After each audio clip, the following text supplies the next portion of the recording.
بڑھاپا یا ایسی بیماری جس کے ختم ہونے کی توقع نہ ہو، اس کی وجہ سے روزہ رکھنے کی بجائے فدیہ ادا کیا جا سکتا ہے۔ ایک روزے کا فدیہ ایک مسکین کو 2 وقت کا کھانا کھلانا ہے۔ حضرت ابن عباس سے روایت ہے کہ بوڑھے آدمی کو روزہ نہ رکھنے کی رخصت دی گئی ہے، لیکن وہ ہر روزے کے بدلے ایک مسکین کو کھانا کھلائے اور اس پر کوئی قضا نہیں۔ اس حکم کے بارے میں 2 آرا ہیں، ایک تو یہی جو آپ نے یہاں پڑھی کہ 2 وقت کا کھانا، اور دوسری رائے کیا ہے؟ 1 وقت کا کھانا۔ افضل یہی ہے کہ 2 وقت کا انسان کھلا دے تاکہ دوسرے کا بھی کچھ بن جائے۔ یہ مسکین کا کھانا کیا ہے؟ 1 وقت کا کھانا۔ کیسا؟ جیسا خود کھاتے ہو، یعنی ہر شخص اپنا حساب کر سکتا ہے کہ ایک وقت میں، جیسے ڈنر ٹائم پر اگر وہ میٹ لیتا ہے، بریڈ لیتا ہے، سیلڈ لیتا ہے، جوس لیتا ہے فار ایگزامپل، تو اس کی ویلیو کیا بنتی ہے۔ تو جتنے دن کے روزے ہیں ان میں سے ایک وقت کا کھانا فدیہ دے دے۔ کھانا بھی کھلا سکتے ہیں، اگر کوئی مسکین موجود ہے تو جو پکا ہوا کھانا ہے اس میں سے آپ اس کو بھی دے دیں، اور اگر مسکین آس پاس کوئی نہیں، جیسے آپ کو ایسا شخص وقت پر نہیں ملتا، تو ایسی صورت میں آپ راشن بھی دے سکتے ہیں، آپ اکٹھا بھی دے سکتے ہیں، آپ ڈیلی بیسس پہ بھی دے سکتے ہیں، لیکن یہ ہے کہ 1 وقت کا کھانا لازم ہے۔ یہاں پر فرمایا فمن تطوع خیرا، جو خوشی سے نیکی کرے، فہو خیر اللہ، تو وہ اس کے لیے بہت اچھا ہے۔ اب یہ خوشی سے نیکی کرنے کا مطلب کیا ہے کہ 1 وقت کی بجائے 2 وقت کا دے دے، یعنی صبح شام کا سحری افطاری دونوں دے دے، تو یہ اس کو ڈبل فائدہ ہو جائے گا، دوہرا اجر مل جائے گا۔ وَأَن تَصُومُوا خَيْرٌ لَكُمْ، اور یہ کہ تم روزے ہی رکھو تو اچھا ہے، ان کنتم تعلمون، اگر تم جانتے ہو۔ تو ایسے لوگ جو کسی بیماری کی وجہ سے ڈاکٹر سے پرسکرپشن لے آئے روزہ نہ رکھنے کی، پھر بھی کوشش کریں ٹرائی کرنے کی، کیونکہ میں نے کئی لوگوں کو یہ مشورہ دیا ہے اور یہ کامیاب مشورہ ہوا ہے، اور مشورہ میرا یہ ہوتا ہے کہ آپ روزہ رکھیں اور نیت یہ کریں کہ اگر میں مرنے لگی تو میں کھول لوں گی۔ کبھی آپ نے سنا کہ وہ روزہ رکھ کے اس کی ڈیتھ ہو گئی؟ روزے سے ڈیتھ نہیں ہوتی، کھانے سے ضرور ہو سکتی، فوڈ پوائزن وغیرہ تو ہوتے رہتے ہیں۔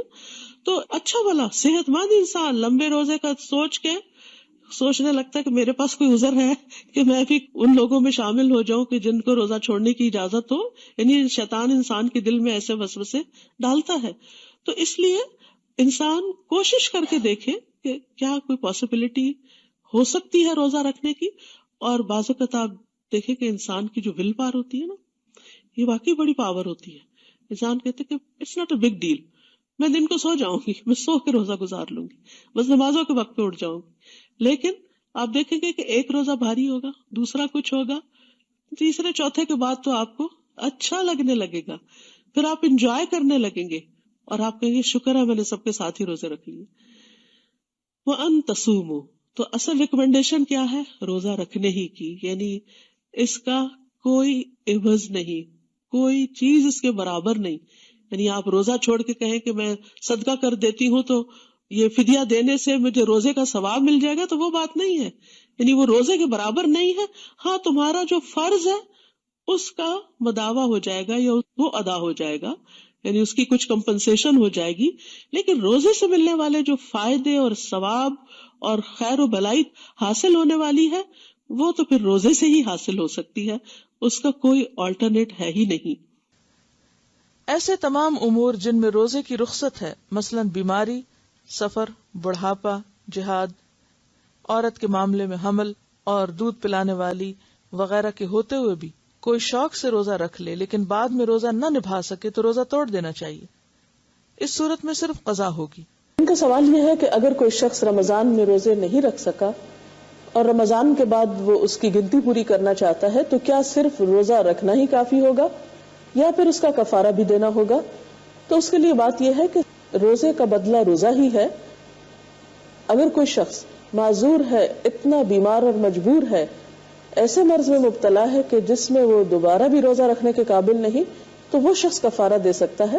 لیکن وہ شخص جو رمضان کے بعد اپنے عذر سے نکل آئے، مثلا بیمار تھا اور وہ صحت مند ہو جائے اور اب روزہ رکھنے کے قابل ہو، تو اس کے لیے کفارہ نہیں، روزہ ہی ہے، یعنی قضا روزہ رکھنا ہوگا اس کو۔ ترمذی کی ایک اور روایت ہے، آپ صلی اللہ علیہ وسلم نے فرمایا، جو شخص رمضان کا ایک روزہ بغیر عذر یا بیماری کے چھوڑ دے، اگر وہ ساری زندگی بھی روزے رکھے تو اس رمضان کے ایک روزے کے برابر اجر نہ پا سکے گا یا اس کا بدلہ نہ دے سکے گا.